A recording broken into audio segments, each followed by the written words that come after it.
Hey, I'm some nobody, and it's only as I sat down to get ready to record this video did I realize I'm going to be talking about the undead for quite a bit here. I just talked about Dead Rising 2 : off the record. I'm about to talk about a Resident Evil game, and I got two more videos planned that also have something to do with the undead. A smarter YouTuber may have done that on purpose considering the time of year, but not some nobody. Anyway, if you were to go around asking folks what their favorite Resident Evil game is, most of them probably wouldn't answer with a spin-off. There are a few good Resident Evil spin-offs like the Outbreak games, but very few of those spin-offs come even close to the quality of the mainline games. There's also a fair number of Resident Evil spin-offs that kinda suck, like Resident Evil Resistance. And if I'm about to have some Resistance defenders in my comments, I already know what you guys are about to say. Yeah, the game could have been cool. Could have been, but it wasn't. Turns out deploying bioweapons is nowhere near as effective as just shooting your enemies. But if you were to ask this humble little nobody, I'd proudly say that my favorite game in the entire series is Resident Evil Revelations 2, a spin-off. Yeah, I like Revelations 2 more than both versions of 2, both versions of 4, and the good version of Resident Evil 3.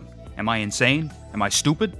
Or am I the only one here who isn't insane and stupid? Well, I can't answer those questions myself because there may be some bias on my end, but I'm going to talk about why I like Revelations 2 and I'm going to let you be the judge. But first, let's go over the backstory. Resident Evil Revelations is a series with two installments that started on the 3DS. The first Revelations came out in 2012, and while it had its fair share of action, it was definitely meant to be closer to horror than the mainline games were at the time. Revelations was the series' first return to its roots as a survival horror game, and it absolutely kicks ass as a 3DS game, and even playing it on a console or a PC, it's still a pretty good Resident Evil game. It's also, to this day, the last time Jill got to be in a whole new game in the series and not a remake, but Chris has been playable in the last 4 mainline games and a main character in 3 of them.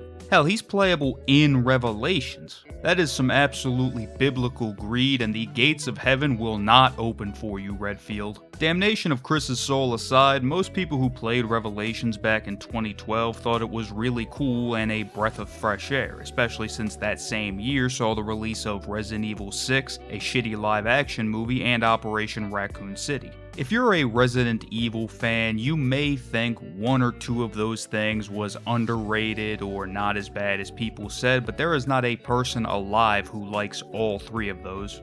So Revelations was a definitive win for fans in a rough time period, so much so that Capcom said get that shit off the 3DS now, and within a year it was on all the other systems. But even still, Resident Evil and pretty much all of Capcom went into a little slump after Resident Evil 6. There's a 5-year gap between 6 and 7, and in that 5 years there was another shitty live-action movie, a few ports to bring older games to modern systems, and 2 spin-offs. One of those spin-offs was Umbrella Corps.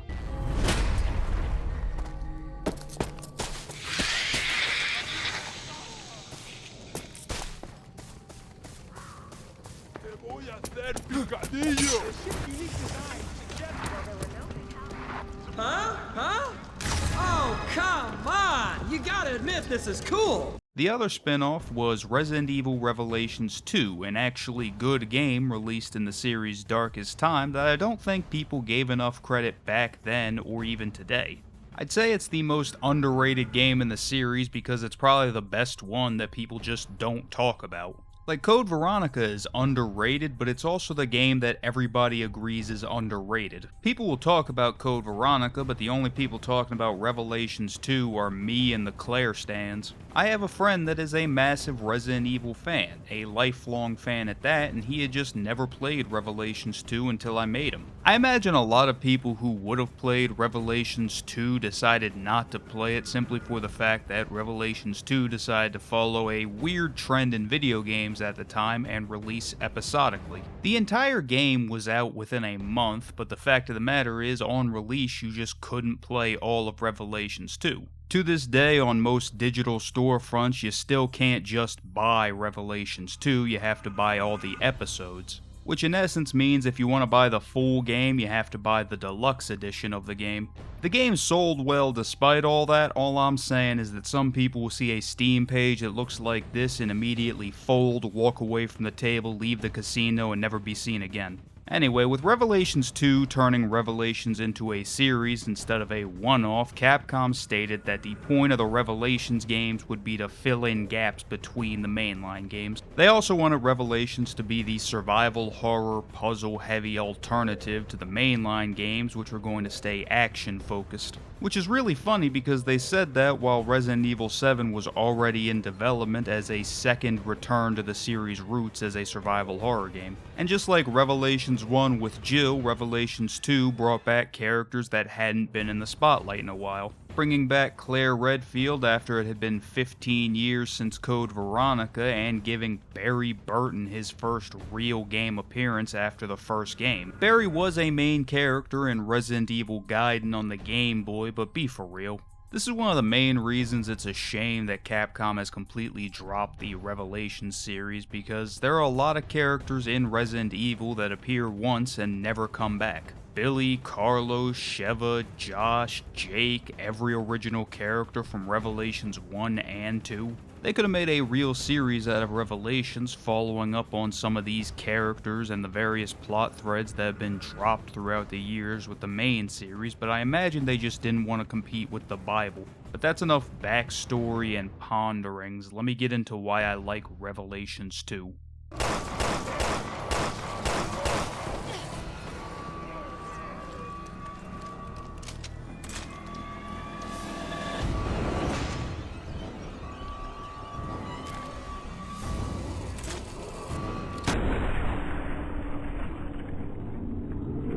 Right off the bat, I'm going to say the thing I appreciate the most about Revelations 2 is the fact that its gameplay, in my opinion, feels like the perfect sweet spot between the two types of Resident Evil games. It has a lot in common with the action-oriented games, like the melee attacks on stunned enemies, the sprint, and a dodge, but the capabilities of your character never really fully negate these survival horror aspects like they do in 4, 5, and 6. Horror is a subjective genre, and while I do think Revelations 2 manages to capture a pretty spooky atmosphere, I'm a big strong boy, so I'd never say I was scared by it. But there are plenty of things in Revelations 2 that will keep you cautious and keep you feeling less than confident in the situation. Across both characters, the game is really good at draining your resources. The basis for the entire Resident Evil series and survival horror as a whole is that they don't want you to get out of any encounter without paying some type of tax.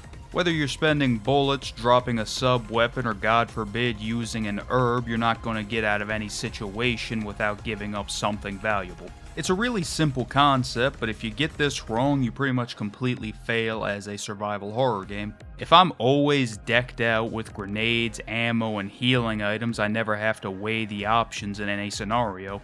If I can afford to lose everything, then I don't have to think on the fly and worry about what I can afford to lose.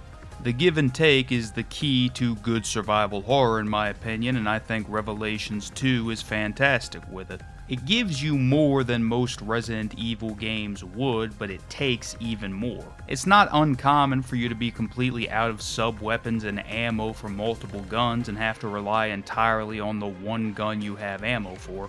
Hard to say how much of that has to do with me just sucking ass, but I feel like a big part of it is the game being well designed. Speaking of well designed, another big thing that will contribute to that feeling of cautiousness I mentioned earlier are the enemies of Revelations 2. A lot of things can contribute to an enemy in a survival horror game being scary, like their sound effects or their visuals. But in my opinion, what makes a survival horror enemy truly scary is their ability to demand respect. You can make the scariest looking and sounding guy of all time, but if I can slap the shit out of him without a problem, I'm not going to be afraid of him. Conversely, if you designed an enemy that looked like a golden retriever puppy, but every time I come near him he beats my ass violently for 20 minutes straight, even if the sight and sound of him doesn't scare me, I don't want to go near him. I'd rather go near the first guy that looks scary. That regard of enemies that you have to respect is where the big split in Claire and Barry's campaigns come from. Because a big part of Revelations 2 being this sweet spot between action and horror is that Claire's side of the campaign is more survival horror oriented and Barry's side of the campaign is more action oriented. Which makes sense because Claire was brought to the island against her will and Barry came to the island of his own volition. But the primary way the game achieves this split is by designing Claire's enemies to demand more respect than Barry's. Barry's enemies aren't pushovers and there's certainly enemies in his campaign that he has to respect, but the design of Barry's enemies rewards the player for their marksmanship while Claire's enemies reward the player for their positioning. The basic enemies in Claire's campaign are faster than the ones in Barry's and they're relentless too. Obviously good shooting is important, but the more important thing is making sure you're not in a position where they can surround you and combo you to death. Because the regular afflicted pair very well with the stronger basic enemies Claire will encounter, the Ironheads and the Sploders, both of whom can apply status effects to Claire. They can make you bleed and blind you respectively, and both of those status effects can be a death sentence if you're in a position where a regular enemy can follow up on it. Unless you're willing to give up some valuable resources, Claire doesn't really have a quick way to stop these enemies from slowly walking at her. They don't have weak spots you can pour bullets into like in Barry's campaign, so in a chaotic scenario it's more about positioning and priority. The difference in design between Claire and Barry's enemies also influences the primary functions of their co-op partner. Natalia's primary function in Barry's campaign is to tell him where to shoot. She can't really help him in combat. Natalia's only offensive capabilities are swinging a brick like a melee weapon and throwing bricks, and let me tell you something, Ryan Krauser this girl ain't. Natalia's job is to help Barry shoot good against enemies that are defeated by being shot good. Moira, on the other hand, can both use sub-weapons and has a consistent melee weapon, so she can already help out in combat more than Natalia can, but the big thing with Moira is she can use her flashlight to stun basic enemies and Ironheads and kill Sploders faster than Claire can. So Moira's job is to help Claire make space and get into better positions. But even with that potential for making your life easier, you still have to be very cautious and you can't be fully confident in using Moira. The partner characters are pretty much immortal unless you die while controlling them, but your main character, when you're not controlling them, can still take damage and more importantly still take status effects. So Moira's incredibly powerful ability to kill Sploders fast and stop Ironheads in their tracks comes with the very real risk that you'll still take the damage. So even with such a strong tool at your disposal, you are nowhere near capable of roundhouse kicking an entire country like you can in 4, 5, and 6. I think that inherent risk in switching to the partner characters is a big reason why it's such a pain in the ass to play this game in co-op. Because the raid mode has online co-op, but the main campaign only supports split screen, so you either need your friend on the couch next to you or you need to use something like Parsec or SharePlay. Co-op doesn't trivialize the game by any means, but it does make it a bit less effective as a survival horror experience. Because on Claire's side, a person controlling Moira means more consistent flashlight stuns and crowbar follow-up. And on Barry's side, you don't need to switch to Natalia to see where you need to shoot because it's always on your screen. Meaning the enemies that Barry has to respect the most, the invisible bugs that instant kill you, lose a lot of their respectability because they're pretty much not invisible anymore. All that being said, the co-op's still a really fun time if you can make it happen, but I would not recommend playing as the partner character on your first playthrough. Playing as Moira or Natalia on a repeat playthrough while your friend is on their first playthrough playing as Claire and Barry is a really good time. And that's because even with the survival horror aspect lessened, I think the entire game is extremely well designed. There's episodes, areas, and encounters I like more than others, but there's really not a point in any of the 4 episodes where I roll my eyes and go, oh, it's this part. The entire game is paced very well, each segment feels like it lasts just as long as it should, and each episode ends at the perfect time. The episodic structure actually makes it a pretty easy to consume game with a lot of natural stopping points. It's a relatively short game that feels long but not in a bad way. Just a very easy game to play that fills the time it has without dragging its feet. And even when the game has you going through these same areas twice, once as Claire and another time as Barry, it still keeps things fresh.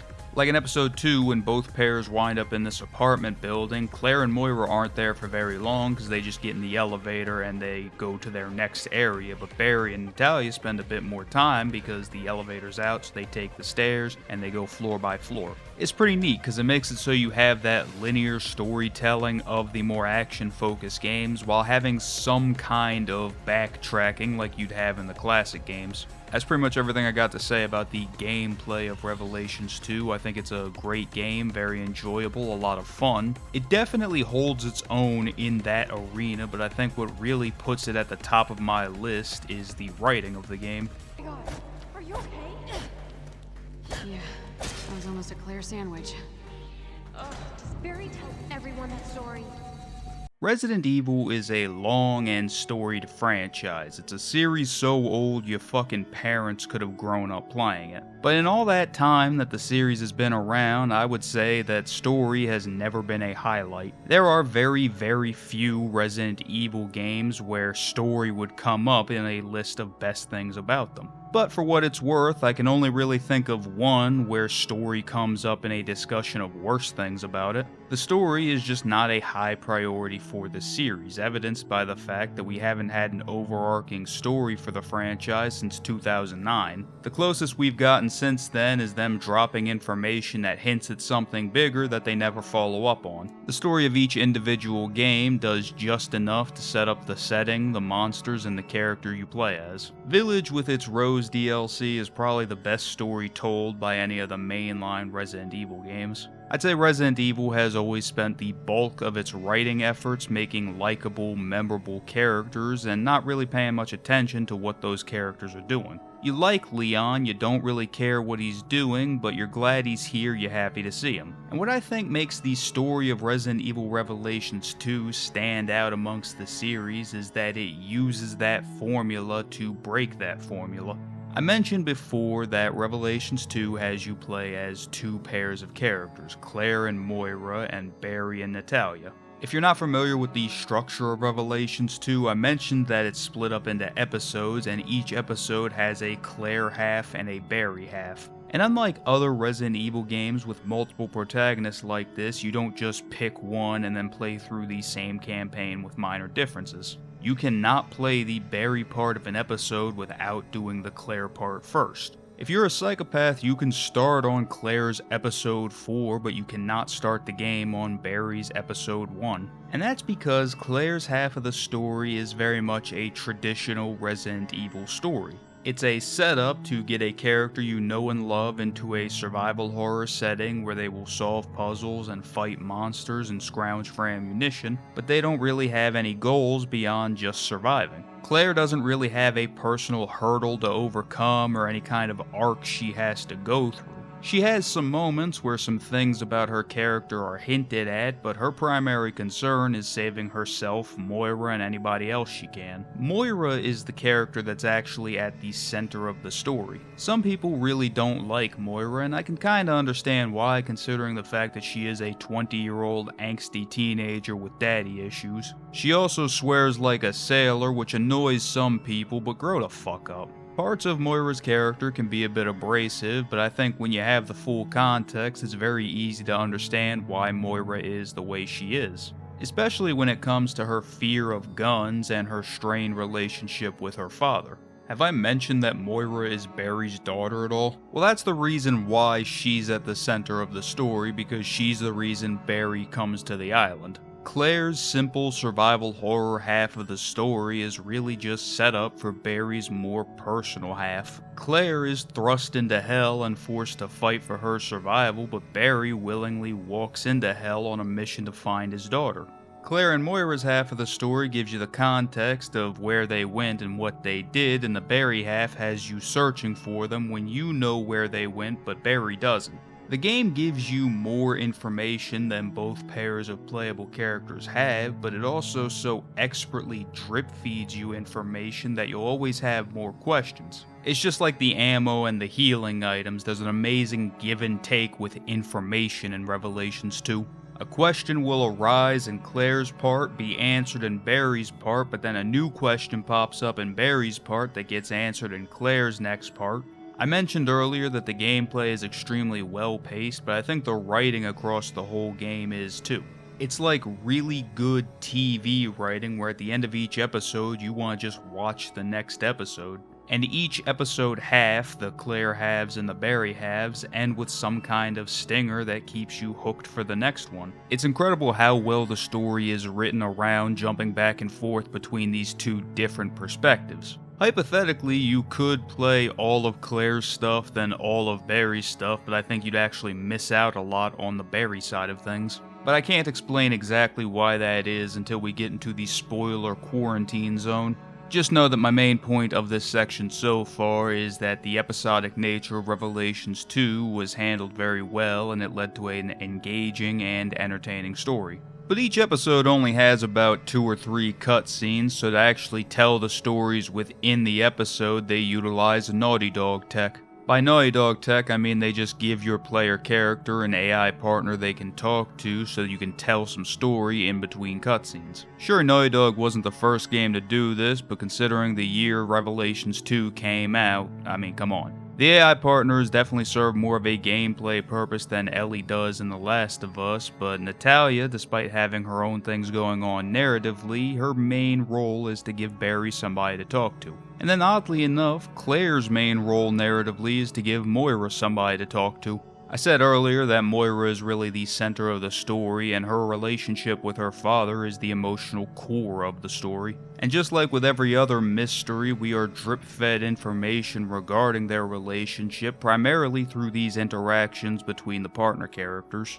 And as a matter of fact, I think my favorite part in the entire game is just the extended conversation between Barry and Natalia at the start of Barry's episode 3. But I can't say anything more about that without saying something else first. Anybody watching this video who has not yet played Resident Evil Revelations 2, I hope you've enjoyed the video up to this point. When I say this is my favorite Resident Evil game, I'm not just trying to be quirky and different from everybody else, I mean it. And I've avoided going too in depth so far because all of you who haven't played the game yet, I'd like you to go out and experience it for yourself. And I hope that the video so far has done its job of convincing you to go and pick this game up. Now get the fuck out of here. The rest of this video is a field trip into the spoiler quarantine zone, and let me tell you something, if this game isn't in your library, you don't have the permission slip. But before you fuck off, I do got one piece of advice for you that won't make any sense right now, but when the time comes, you'll know what I mean. Don't mash for the gun, crawl towards it. Alright, now get gone, because I'm about to start spoilering it so good. I'll kill you later.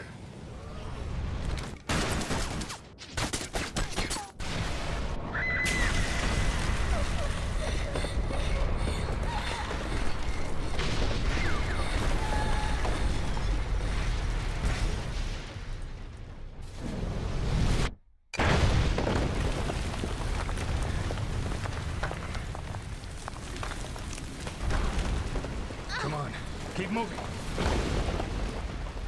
Now that we are in quarantine, I'd like to start off this segment by talking about the stingers in episode 1. Claire's half of episode 1 ends with Moira sending out a distress signal and Claire realizing they are stuck on an island in the middle of nowhere.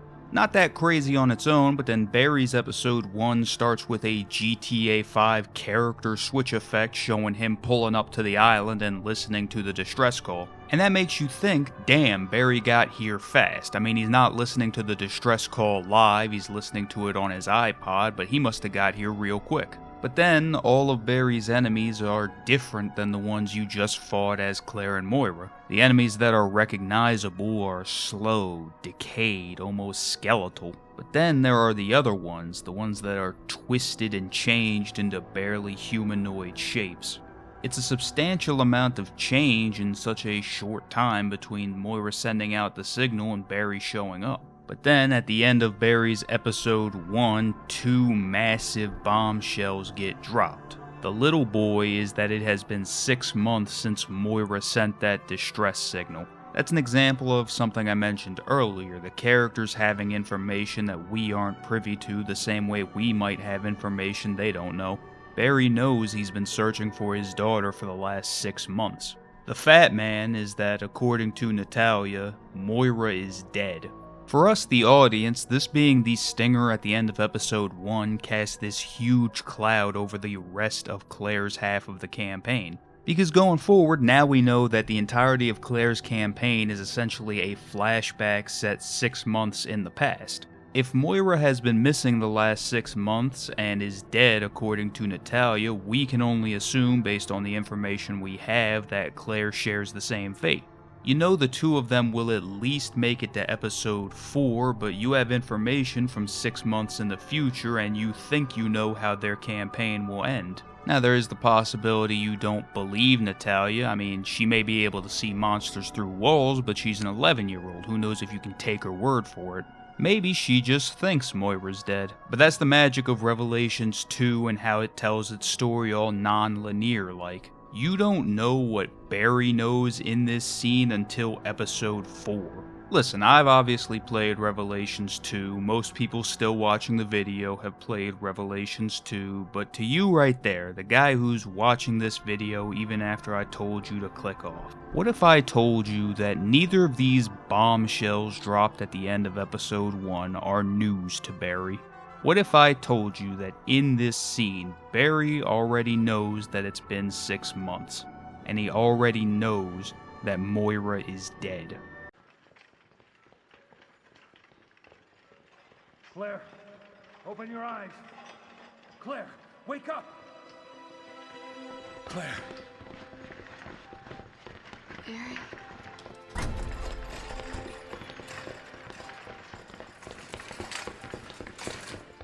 What happened to Moira? Was Moira with you? Barry. Oh, God. I'm so sorry. I tried to save her. I should have.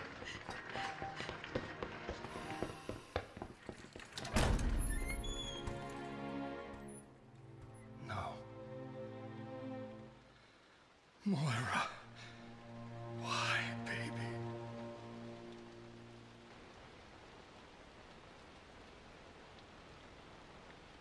Claire's part in episode 4 ends with her forced to leave Moira behind. Barry's part in episode 4 starts with Claire being rescued and her apologizing to Barry for not being able to save Moira.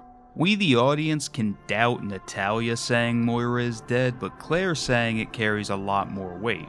Especially because we technically just saw it happen, but that's semantics. If Claire was at the start of Barry's episode 1 telling him that Moira is dead, we would believe her over Natalia. But even with Claire's testimony, Barry spends the next 6 months searching for the island they were trapped on. And despite all evidence pointing to the contrary, Barry refuses to believe that Moira is dead until straight up the main villain of the game tells him so.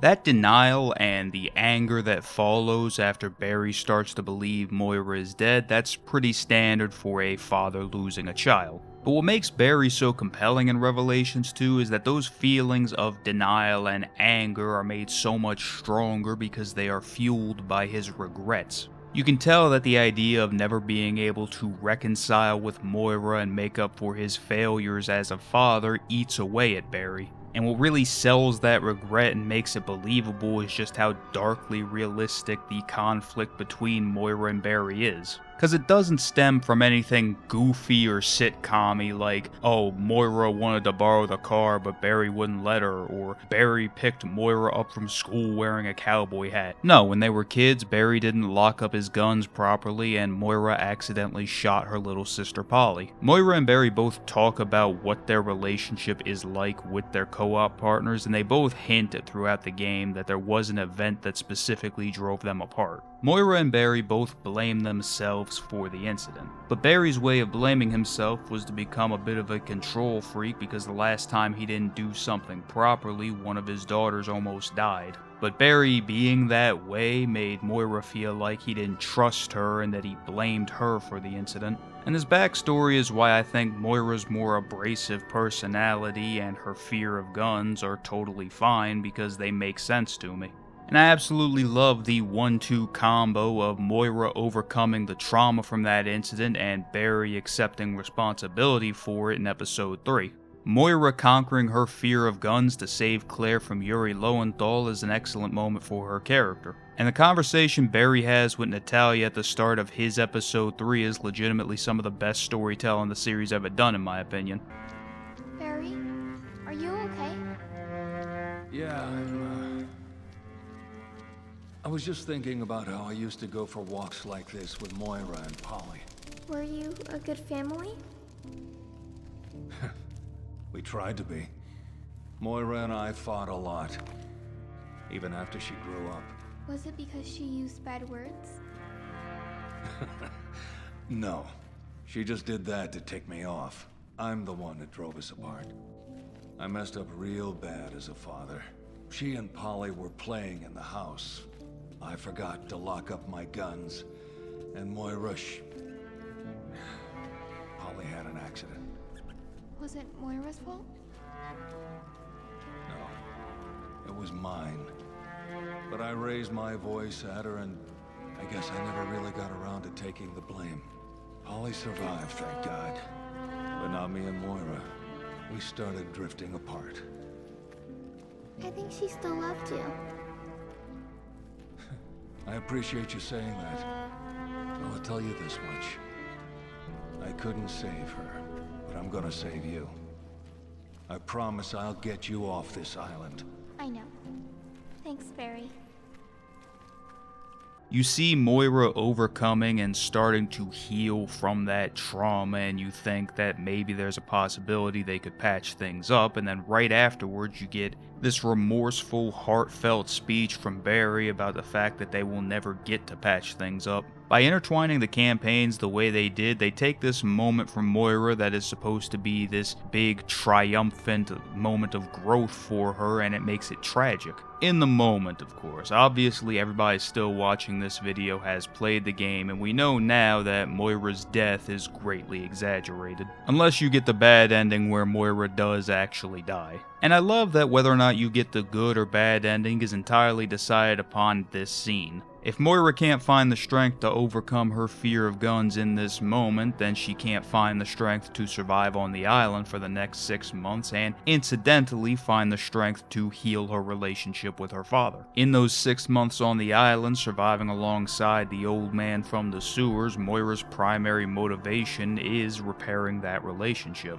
Barry and Moira both search and survive respectively with that as their primary motivation despite how unrealistic the odds are. And I don't know about y'all, but that shit hit me. And it hit especially hard because right after Barry and Moira finally reunite after 6 months of struggle, Revelations 2 drops the coldest scene in the entire franchise.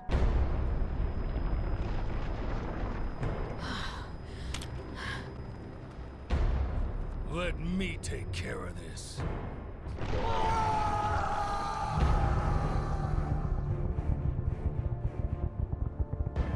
Are you sure you don't need me, Barry? I mean, Dad.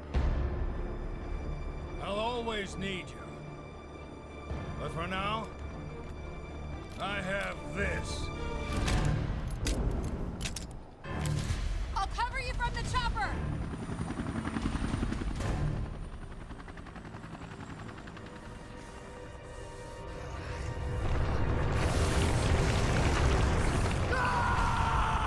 If you want to try and argue that there is a single moment in the entire Resident Evil series where a character even comes close to the amount of aura Barry has in that cutscene, unsubscribe from my channel. Here's the order of operations on the Day of Reckoning. They're going to get Chris Redfield first, and then they're coming for you. I don't want to be associated with you.